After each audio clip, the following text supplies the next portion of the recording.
estado meditando sobre un tema preciso, que es ¿por qué se escribió el Nuevo Testamento?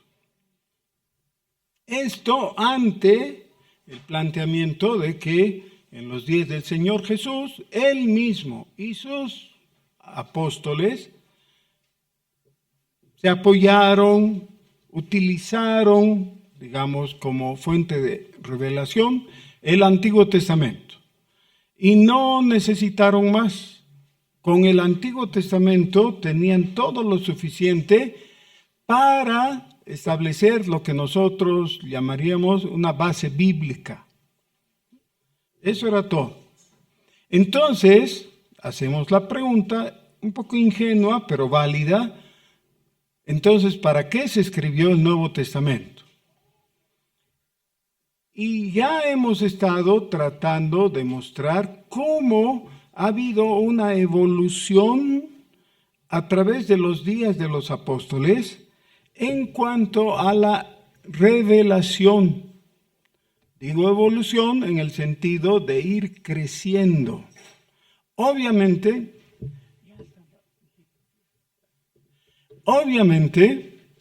esta evolución, que digo, significa crecimiento en cuanto a la revelación. Hay cosas que los del Antiguo Testamento no sabían o no tenían claro. Por ejemplo, el Señor Jesús les hace algunas preguntas a los fariseos de sus días y les dice, a ver, ¿cómo es esto? ¿De quién es hijo el Cristo? ¿Es hijo de David? Sí, dicen ellos, es hijo de David, porque obviamente eso es lo que esperaban, la esperanza mesiánica, o sea, del Cristo, tenía que ver con las promesas dadas a David, así que era su hijo. Dice, pero ¿cómo entonces David, hablando a Dios, se refiere al Cristo como mi Señor? ¿Cómo su hijo iba a ser su Señor? Recuerden, estamos en una cultura de ese tiempo en que la virtud no era vista como una gran virtud, es decir, la juventud no era vista como una gran virtud, ¿ya? Era más bien la vejez, la experiencia. Así que David le llama mi Señor al que sería su descendiente. Ese tipo de cosas no tenían los que solo leían el Antiguo Testamento. Se necesitaba ampliar la información del Antiguo Testamento y para eso se da el Nuevo Testamento. Pero va más allá. La información no es todo. La comprensión teológica, eso es lo importante. Entonces, el libro de los Hechos tiene una gran virtud. El libro de los Hechos nos cuenta de los sermones predicados en los días de los apóstoles. Primero por Pedro, Esteban, Pablo. Eso es muy valioso porque lo que hacen ellos es explicar pasajes del Antiguo Testamento y darlos ya con la comprensión evangélica. El Evangelio es algo de suma importancia. Cuando menospreciamos el Evangelio, realmente estamos ofendiendo a Dios, porque el Evangelio es de Dios, el Evangelio de Dios. Es como que alguien muy importante te diga algo y tú le digas, ¿qué me importa eso? Él mismo se va a sentir ofendido, ¿no es cierto? Dios se siente ofendido cuando alguien no le presta atención debida al Evangelio. Entonces, tenemos a raíz de eso 4 libros que son el Evangelio de Jesucristo. No evangelio diferente, 4 libros diferentes, pero del Evangelio de Jesucristo, es decir, anunciándonos a Jesucristo. Tenemos un momento clave en el primer siglo, cuando los apóstoles escriben. Y ese es un hito importante. ¿Por qué? La escritura significa registro. Ahora, ¿es eso importante? Sí, es importante. Miren cuán importante es. En cierto momento, una persona, alguien, determina que lo que va a decir a continuación es muy importante, es máximo. Por ejemplo, el enamorado le pide matrimonio a la chica. Es la chica de sus sueños, por fin han podido salir y él quiere declararse. Entonces, ella le dice, está bien, habla nomás, pero yo estoy escuchando mi partido de fútbol. Pero mientras tú hablas, yo voy a seguir escuchando, por eso tengo dos orejas. Una para ti y la otra para... ¿Qué tal? ¿Qué les parece? Él se va a sentir ofendido, ¿no? Él va a querer que deje de atender todo y le preste atención. O en algunos otros casos, en situaciones menos graciosas, pero igualmente válidas, la gente requiere que sus palabras no sean escuchadas en ese momento nomás, sino que permanezcan. Y por eso se levantan actas de las reuniones. ¿Han visto? ¿Ya? Hay una reunión, el uno dice una cosa, el otro dice la otra, llegan a un consenso, qué sé yo, y hacen un acuerdo. Y dice, pero este no era el acuerdo. Mirando para atrás, ¿no? No hemos dicho eso, o yo no me refería a tal. Por eso se levanta acta, ¿ya? Para que quede registrado. Ahora, ¿qué es lo que estoy tratando de decir? El registro es muy importante. Sobre todo cuando contiene una posición de fe. Ese es el manifiesto. Por ejemplo, Job, en su momento de quebranto, de sufrimiento máximo, de agonía, quiere decir algo. Imagínense, Job ha hablado y sus amigos le han dicho, lo que dices está mal, estás sangrando por la herida, ¿qué te pasa, Job? Tienes que volver a la ortodoxia, etcétera, ¿no? Y él trata de defenderse, pero ellos le dan encima, ¿no? Estás mal. En realidad eres un impío. El sufrimiento ha demostrado que tú eres un impío. Estoy parafraseando, obviamente, ¿no? La posición de sus amigos. ¿Qué se llamaban sus amigos? Elifaz. Sí, muy bien. Ok. Entonces, en el capítulo 19 del libro de Job, este hombre dice, ¿quién diera que mis palabras fueran escritas en piedra? Con letras de metal, de plomo, algo que permanezca. Ellos no tenían el papel, tal como nosotros, escribían sobre tabletas de arcilla en algunos casos, pero las tabletas de arcilla se quiebran, ¿no? El papiro se deshace, quema. Aún el pergamino que dura más, que es de cuero, ¿no? Igual es perecible. Él está diciendo, esto que voy a declarar es tan importante que no debiera perderse. ¿Ok? ¿Y qué va a decir? Va a decir, ay, ay, ay, cómo me duelen estas mis llagas. No.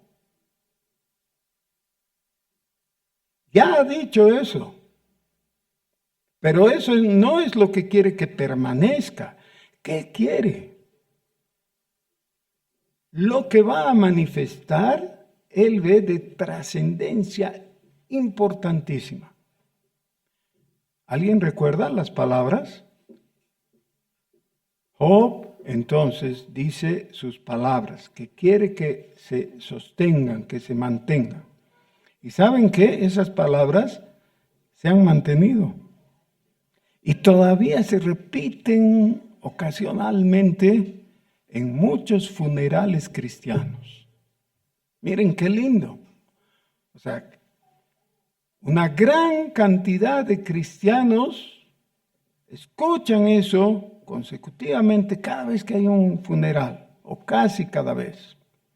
Estas son las palabras. Yo sé que mi Redentor vive, y después de deshecha esta mi piel, le veré por mí mismo. Mis ojos le verán, no otro. ¿Por qué esas palabras son tan importantes? ¿Por qué dice él que quiere que permanezcan escritas en piedra? ¿Por qué?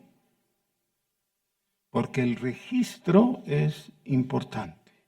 Así que, ¿por qué tenemos el Nuevo Testamento? Porque es el registro de la iglesia cristiana. En este registro entendemos que Dios se ha hecho carne, ha venido y ha vivido entre nosotros.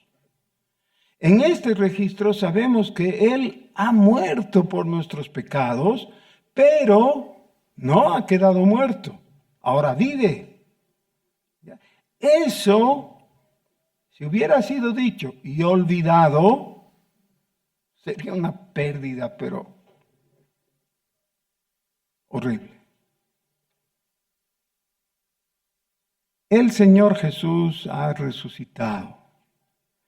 Eso está repetido en el Nuevo Testamento, una y otra vez. Especialmente en pasajes conocidos como 1 Corintios capítulo 15. Mas ahora Él vive, dice el apóstol Pablo, después de considerar cómo es la muerte y lo que ha significado y todo. Pero no se ha quedado ahí. Él ha resucitado. Qué lindo, ¿no? Y está registrado. Bueno, entonces hemos visto que el libro de los Hechos nos lleva a algo que no es concluido. El libro de los Hechos no termina como otros libros con una conclusión.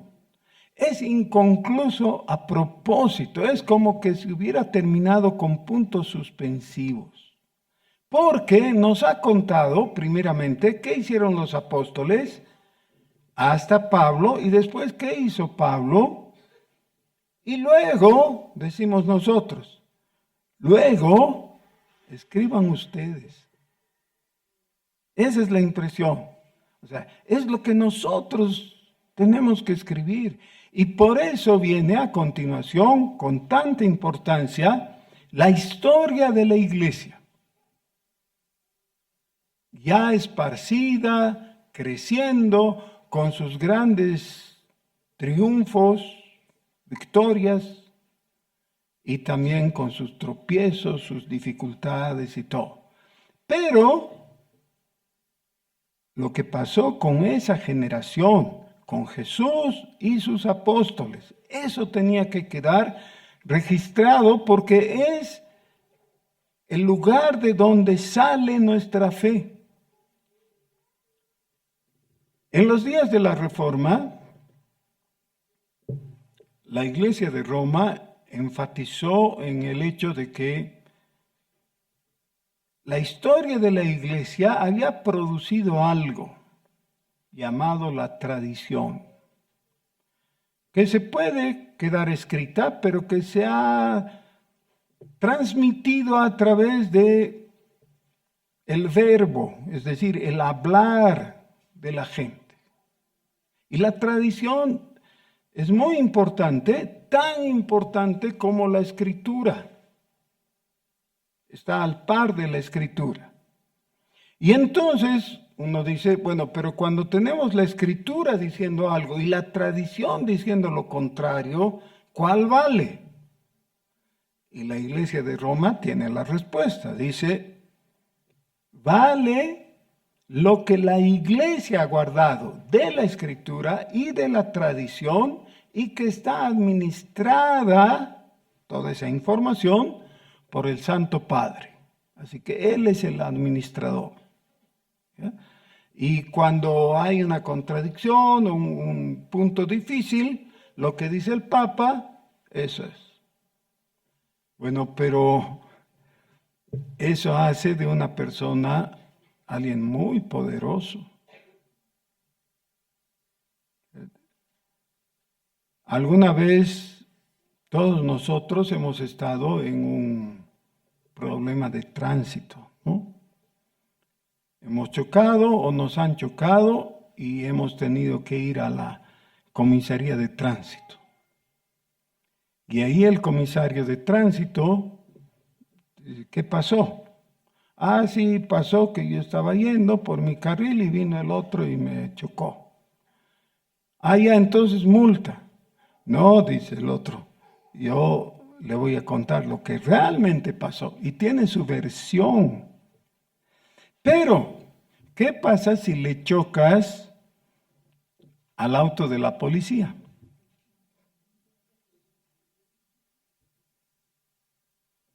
Ya está más difícil, ¿no?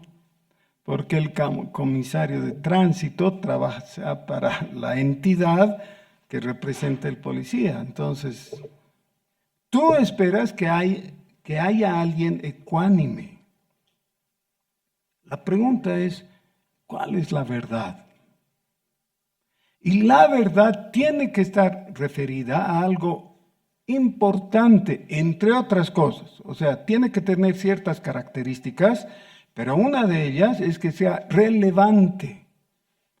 Porque podemos tener una buena noticia, importante para alguien más, pero que para nosotros no significa nada.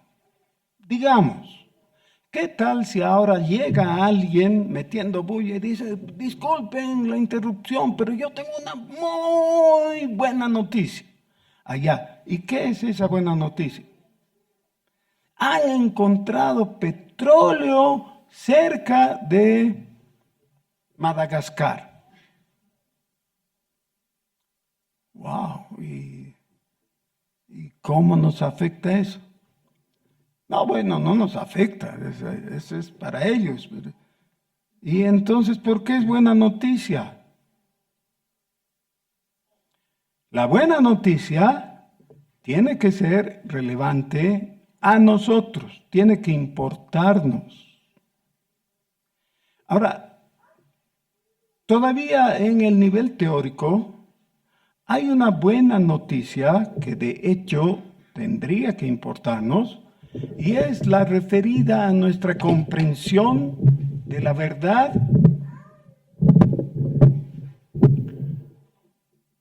que tiene que ver con la justicia. Ahora mismo se está desarrollando el Mundial de Fútbol. En un partido de fútbol, casi todas las veces hay algún jugador que se queja de que el árbitro ha tomado una decisión en contra de sus intereses.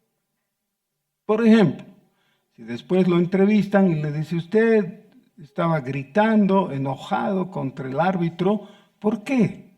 Dice, porque ha venido el contrario, me ha golpeado, me ha pateado, me ha hecho foul, y luego el árbitro me ha sacado tarjeta amarilla a mí. ¿Puede darse eso?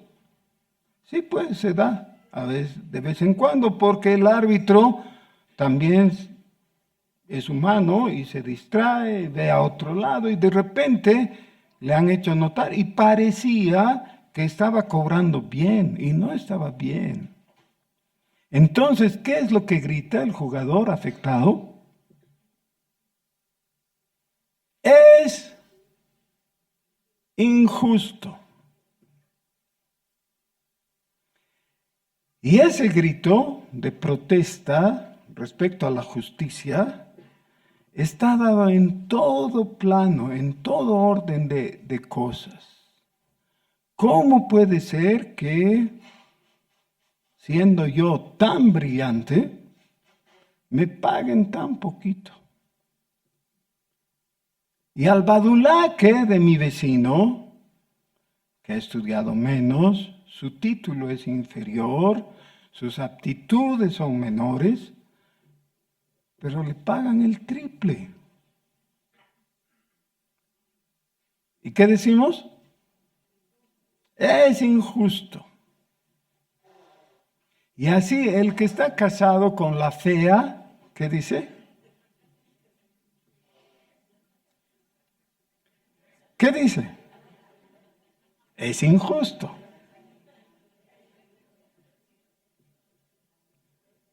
No quiero dar más ejemplos porque van a creer que les estoy dando indirectas y no es mi propósito hacer eso, ¿ya? No es.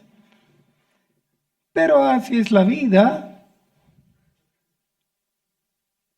Y entonces, dentro de algunas culturas, especialmente en el Oriente, hay una teoría, una respuesta, que se puede reducir a una palabra que es el karma. Es decir, que en el transcurso de la vida, algo, no alguien, sino algo sucede y trae justicia. Entonces el que ha hecho una maldad, al estarse volviendo, se rompe la cabeza él solo, no sé, alguna cosa, ¿no?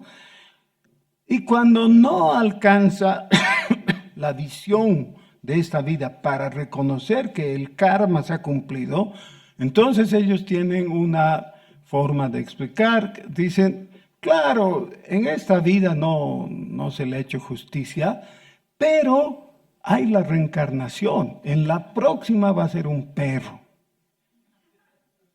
o un gusano, ¿no? En la reencarnación. Y con eso entonces ya se quedan tranquilos porque el karma se va a cumplir y aquel que ha sido malo o injusto o no sé, flojo, lo que fuera, cualquier defecto, va a tener su pago de alguna forma, aunque no se entienda. Esto trae cierto consuelo a las personas, pero adolece de una falla terrible. No hay la menor evidencia de que eso sea así. Es solo especulación, es novela. Nada de eso se puede probar científicamente, en el verdadero sentido de la palabra científico. Entonces decimos, pero a ver un ratito, nosotros que somos cristianos, también estamos en la misma, estamos esperando ver la justicia de la vida. ¿Es una preocupación para el ser humano este tema de la justicia? Sí, claro es. ¿Recuerdan? Había uno de los salmistas importantes, aparte de David, uno que se llama Asaf. Asaf tiene varios salmos interesantes. El primero de sus salmos es el Salmo 73. Asaf está hablando como un cristiano. ¿Ya?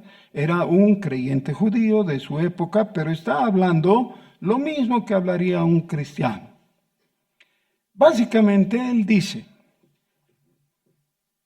veo la vida que me rodea, veo el mundo y las cosas no están bien para mí.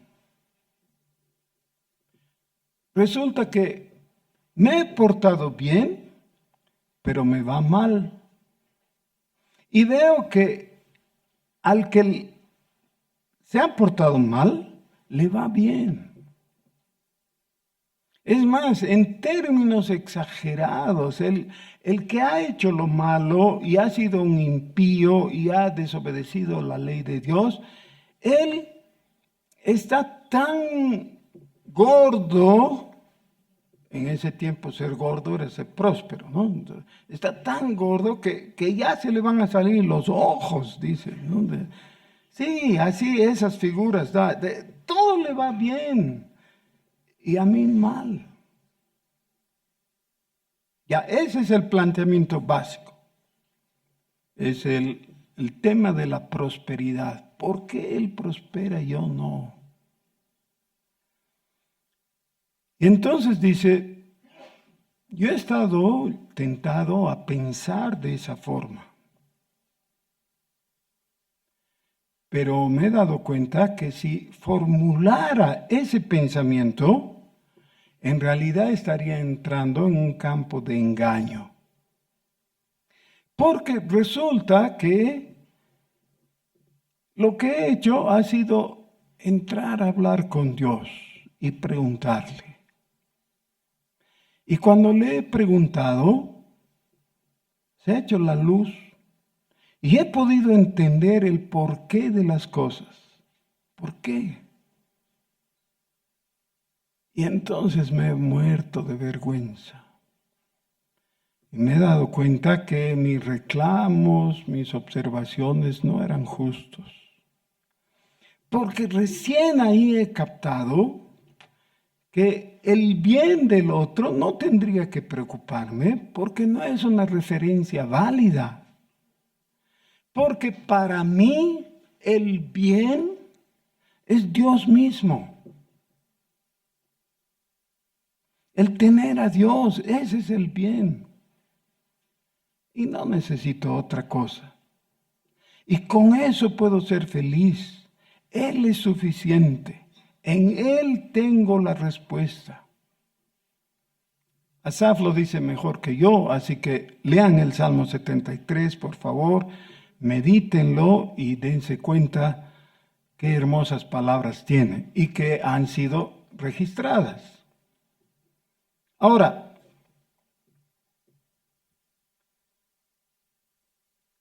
todavía tenemos el problema. Todavía miramos alrededor y no vemos la justicia. Todavía la injusticia nos duele. Ya sabemos la teoría por el Salmo 73, pero todavía no experimentamos eso.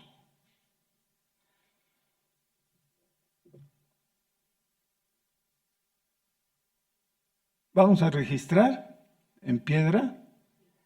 No, ¿saben qué podemos hacer? En piedra es todo un problema traer y escribir en piedra es difícil, pero lo que podríamos es sacar una tablita del parquet y cada uno se agarra y ahí anota porque eso va a ser mejor que un papel. ¿Qué les parece?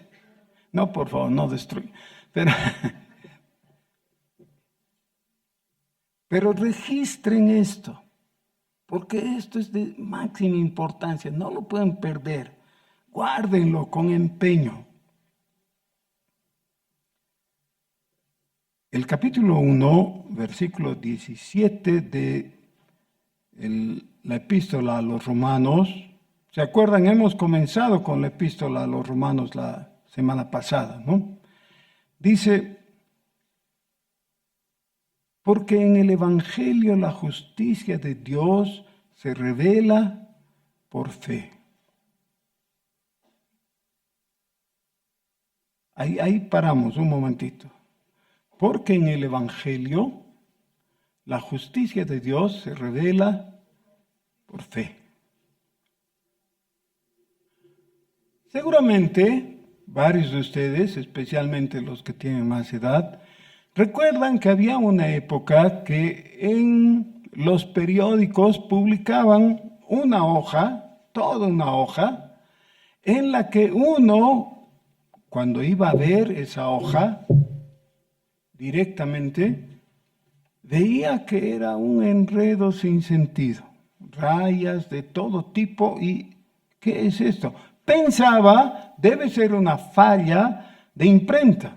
O sea, han puesto el papel, han puesto la tinta y todo se ha desorganizado ahí y les ha salido toda una página de periódico al cohete, ¿no? En vano, han gastado, porque esto es nada. Y de repente veían un subtítulo al pie de página que te daba instrucciones de cómo ver ese cuadro. Y entonces, en vez de ver así, tenías que irlo volcando y hallar el ángulo, y entonces veías lo que tenía. Y a veces tenía un cuadro maravilloso, hermoso. A veces un retrato, qué sé yo, diferentes cosas que solamente se podían ver desde el ángulo correcto. La justicia de Dios. Entonces nosotros como cristianos sabemos que Dios tiene los atributos, el atributo de santidad y ¿de qué? De justicia. Dios es justo. Y si tuviéramos que desarrollar la teología sistemática, podríamos llegar a este capítulo y afirmar, Dios es justo. Y yo les podría decir, amén, hermanos. Es decir, ¿quién dice amén a que Dios es justo? Y todos nosotros diríamos, amén, ¿no? Dios es justo. Ok. Y entonces alguien viene y nos dice, ¿y tú ves la justicia de Dios? Y ahí queremos ser sinceros, ¿no? Decimos francamente no. Veo que en este mundo hay injusticia, una gran injusticia.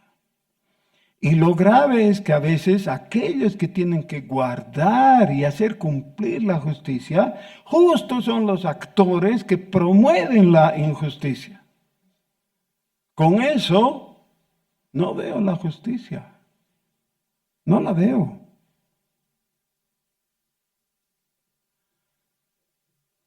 Esta es la información importante que nos está dando el texto. En el Evangelio, la justicia de Dios se revela. Otra vez necesitamos definir bien la palabra revelar. ¿Qué es revelar? Cuando algo tiene un velo. El velo es algo que lo cubre. Miren ustedes, aquí tengo mis lentes. Este es un objeto fácil de ver.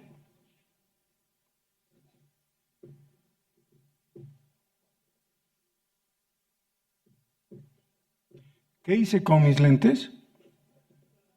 Los he velado, los he cubierto. Ahora ustedes no pueden ver mis lentes. Cuando los saco a luz, ustedes los pueden ver. Es eso simplemente, la revelación. ¿Qué está diciendo? La justicia de Dios está ahí. No la podemos ver. ¿Por qué? Porque está velada. Pero Dios la revela. ¿Cómo? Por el Evangelio. El Evangelio revela la justicia de Dios. El Evangelio revela la justicia de Dios. ¿Podríamos olvidar esto? Para que no se le olvide a tu vecino. Yo sé que tú no te olvidas, pero tu vecino se olvida. Así que dile, por favor, tócale en su hombrito, con cariño, con respeto. y dile, fulanito,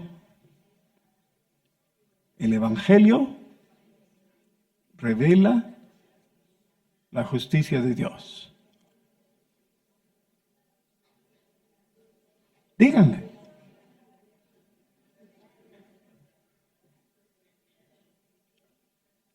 Parece muy fácil, ¿no?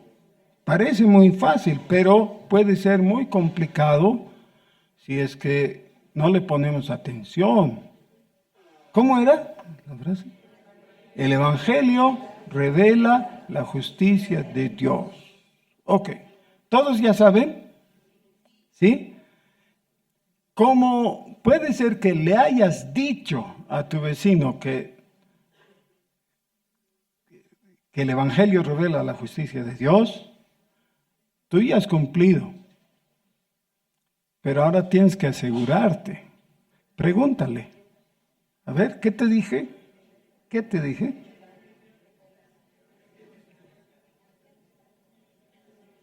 El Evangelio revela la justicia de Dios. Ok. Pero ustedes son gente inteligente. Así que pueden añadir una palabrita más, ¿no? O dos palabritas más. Ese es.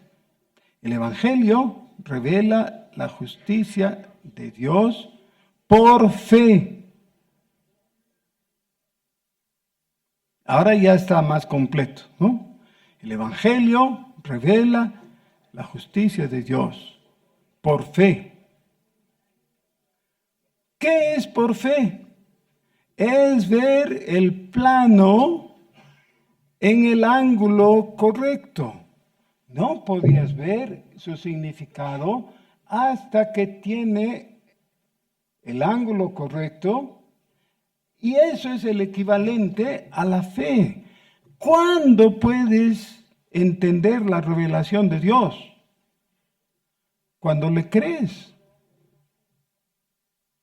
Cuando no le crees, no puedes entender. Y hay algunas cosas que suceden así. Miren ustedes, varios de ustedes, especialmente las damas, saben cocinar. Y al cocinar tienen algunos secretos. Nunca hagas tal cosa antes de tal otra cosa. Los expertos en cocina saben bien que no es cuestión de ponerle sal nomás, hay que saber cuándo ponerle sal. ¿Ve? El otro que no sabe eso dice, yo le pongo sal en cualquier momento que... No, pues es un error, hay que saber.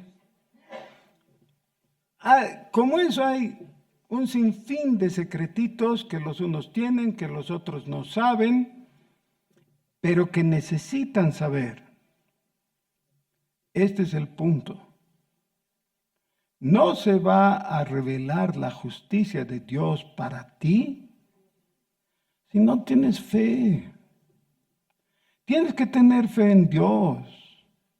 La fe tiene que depositarse en el Señor y entonces te vas a dar cuenta. Y después, como Asaf en el Salmo 73, ¿saben qué dice Asaf? Dice, tan tonto era yo. Era como un burro. No entendía. Pero cuando entré en la presencia de Dios, ya entendí. Ahora me doy cuenta. Pero el entrar en la presencia de Dios es el acto de fe. Le creo a Dios.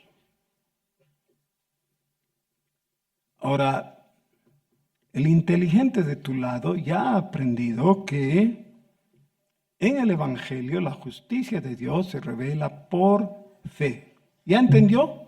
Tú eres responsable de que el vecino haya entendido. ¿No? ¿Ya entendió? Sí, ok. Pero tenemos que agregarle un poquito más, un poquito más. Dice, en el Evangelio la justicia de Dios se revela por fe y para fe. Por fe es el medio, pero para fe es el objetivo. ¿Para qué quieres conocer la justicia de Dios? Para que eso genere fe de salvación. Comienza con la fe, pero continúa con la fe. Tienes que creerle a Dios. Dios no te va a defraudar, pero tienes que creerle. Tú tienes que ejercer la fe. Ok, muy bien. En el Evangelio, la justicia de Dios se revela por fe y para fe. Y le decimos, oiga usted, estimado apóstol Pablo, ¿de dónde saca eso?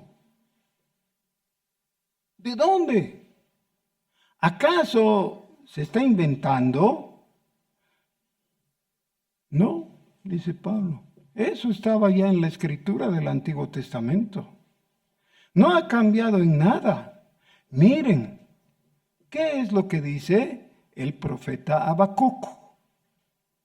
Habacuc dice que el justo por la fe vivirá.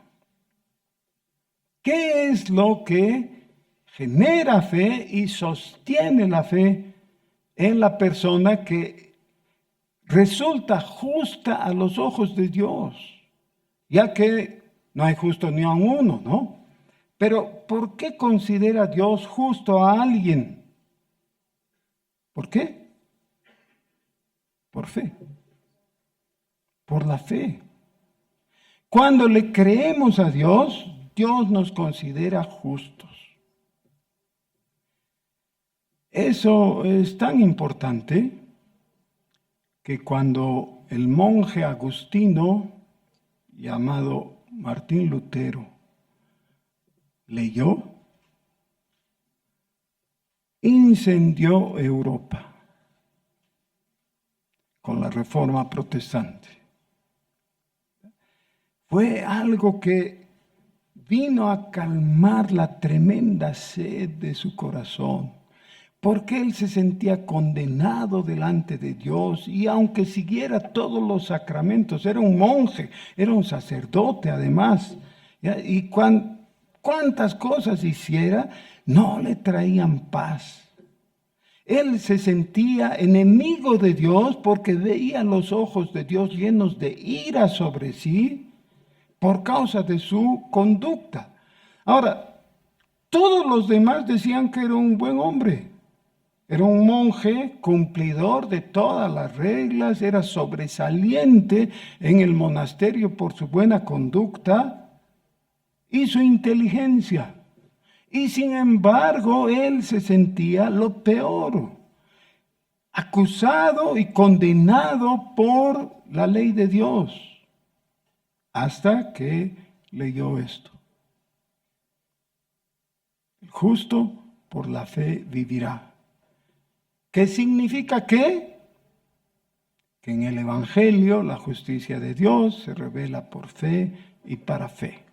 Ahora, ¿cómo lo explicamos? ¿Saben qué? Para eso está el resto de la epístola. Son 16 capítulos. Ahí está, paso por paso, cómo y por qué en cada situación.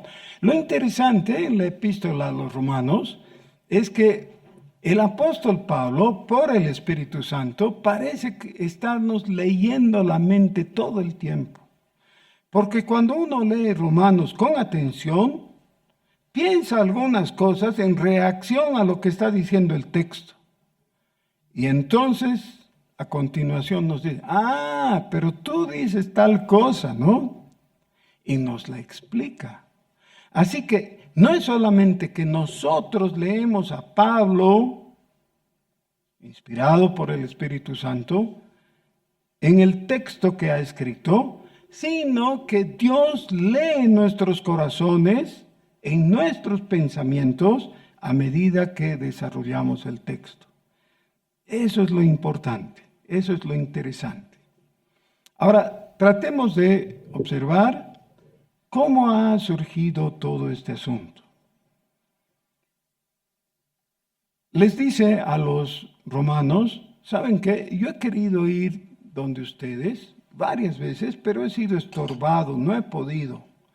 Quería ir porque quería transmitirles un don espiritual. Es decir, que quería confortarles y que ustedes me conforten a mí con la doctrina de la verdad. Y esto lo quería yo porque me siento deudor. Soy deudor a todos, a los judíos, pero también a los que no son judíos. A los griegos les llama a él para hacer el otro grupo, ¿no? Judíos y griegos o judíos y gentiles. Soy deudor de todos. En el versículo 14 dice, a griegos y a no griegos, a sabios y a no sabios, soy deudor. ¿De qué? ¿De qué se siente deudor? En el versículo 13 dice, de tener un fruto entre ustedes como entre los otros gentiles. Por eso, versículo 15, en cuanto a mí, pronto estoy a anunciaros el Evangelio también a vosotros que estáis en Roma. Quiero anunciarles el Evangelio. De vez en cuando se pretende que el Evangelio es solo de los predicadores para los que no saben nada. Entonces decimos, hay que evangelizarlos, son nulos en cuanto al conocimiento del Evangelio. Pero no es así. Nuestro hablar continuo, aún entre nosotros, que somos cristianos, debiera ser evangélico. Es decir, contener el Evangelio. Nuestro hablar debiera estar constituido por una sustancia evangélica. ¿Por qué? Porque el Evangelio debiera saturar nuestros corazones y debiera permear la dureza de los otros. Debiéramos transmitirnos mutuamente el Evangelio. En otro lugar, el apóstol Pablo dice, me propuse, en 1 Corintios, ¿no? Me propuse no saber nada entre ustedes, sino el Evangelio. Quiero hablarles de Cristo. No quiero otra cosa. Ok. En el Evangelio, la justicia de Dios se revela por fe.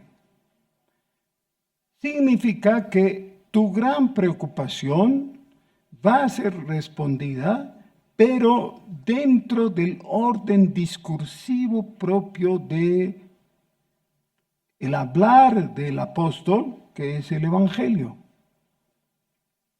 Ahora, algunos de ustedes están preocupados por el resultado del primer partido de Alemania, hablando del Mundial. ¿Sí? ¿Hay alguien preocupado así? La Katy, porque su hijo está en Alemania, entonces, a ver cómo le va a Alemania en el... Y algunos están preocupados por el Brasil o alguna cosa así.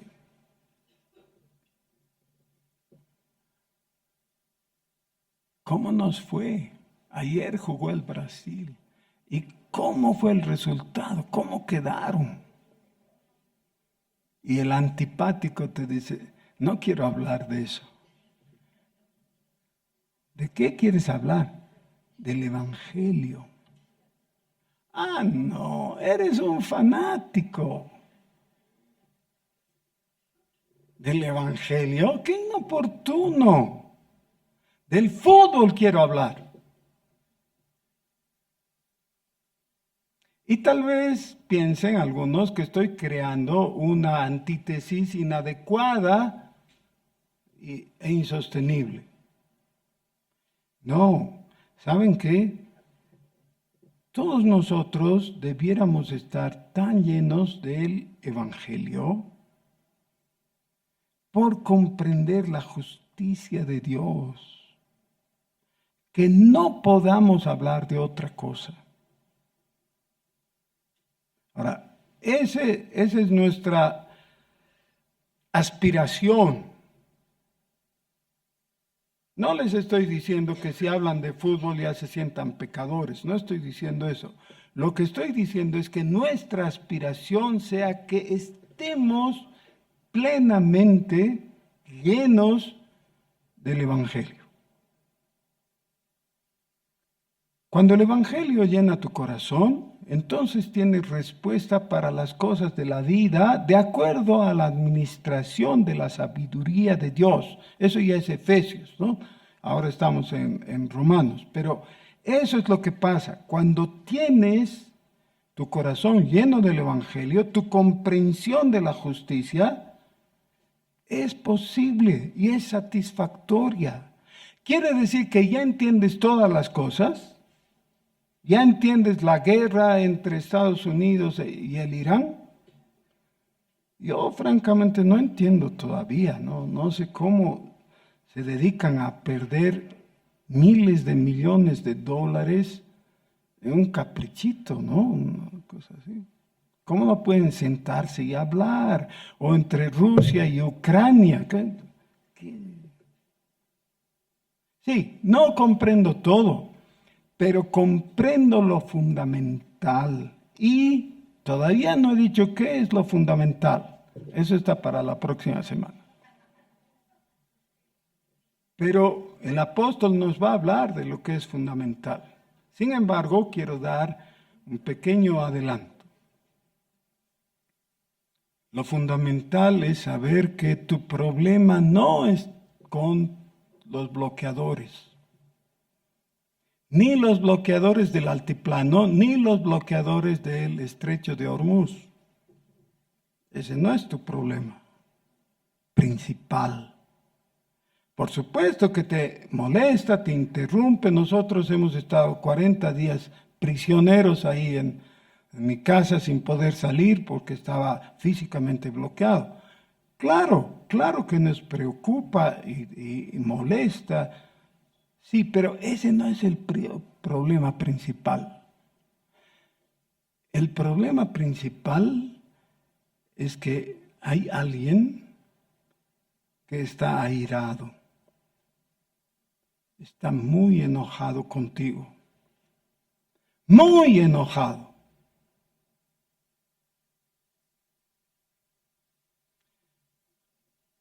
¿Alguna vez han vivido en una casa y en la casa de al lado había un pitbull que de vez en cuando se escapa? ¿O un rottweiler? O algo así. No dogweiler, un rottweiler. ¿Sí han vivido? ¿Saben qué? Nosotros vivíamos a media cuadra de aquí, en la Asunta Bosch, esta calle. En la casa de esta esquina, la que hace diagonal con nosotros ahora mismo, había una puerta de garaje en curva. Así que cuando estaba cerrada la puerta, quedaba un tanto así, bastante grande, debajo que no se cubría. Y por ahí entraba y salía un perrito que era cruce de algo, de alguna raza, con demonio.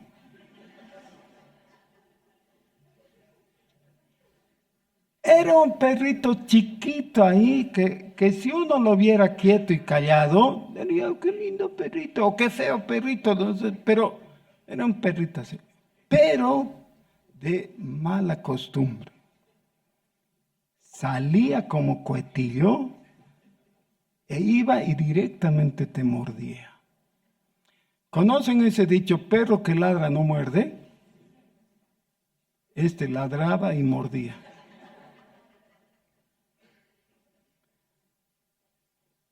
Y yo tenía la tentación de darle una patada. Me ha mordido 2 veces. Al pasar uno no anda fijándose todo el rato en los perritos endemoniados, ¿no ves? No.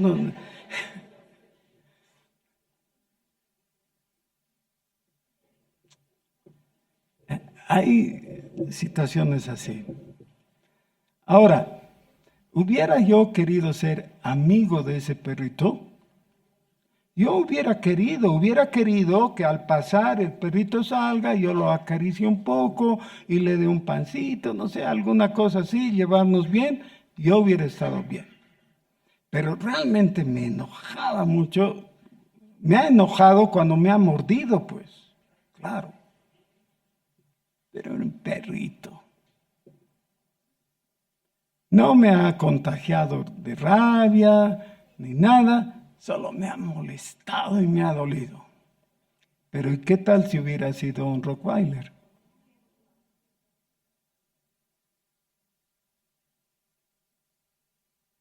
Un perro grandote. Lo digo con toda reverencia. Dios no es un perro, pero el texto bíblico dice que está airado contra ti. Está muy enojado. No estoy exagerando, no estoy cambiando en nada el tenor del... Dice en el versículo 18, la ira de Dios se revela. Ahora, vean ustedes, en el capítulo 1, versículo 17, dice que en el Evangelio se revela la justicia de Dios. Ah, ya, ¿quieres entender la justicia de Dios? Bueno, entonces primero tienes que entender que el creador del universo, aquel que es todopoderoso, está airado contra ti. Y por momentos pienso, mejor no indagar en eso de la justicia, porque si en la justicia de Dios la primera cosa que se me informa es que tengo un enemigo cuyo poder es sin límites, está enojado conmigo, estoy en apuros. El asunto es muy grave.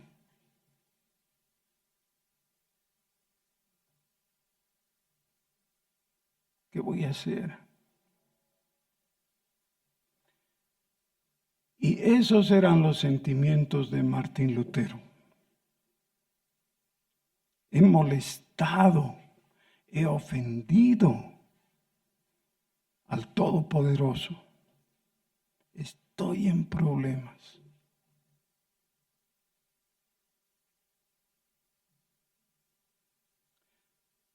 Si quieren seguir, vengan la próxima semana.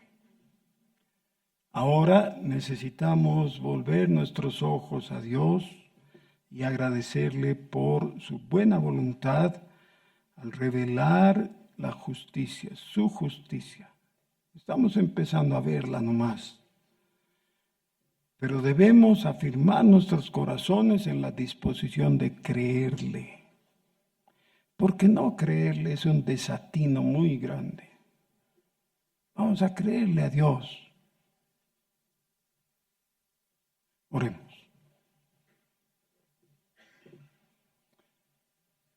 Señor nuestro, te agradecemos por tu palabra, que es el registro de tu verdad. Te agradecemos por el Evangelio, que es el tenor de tu palabra.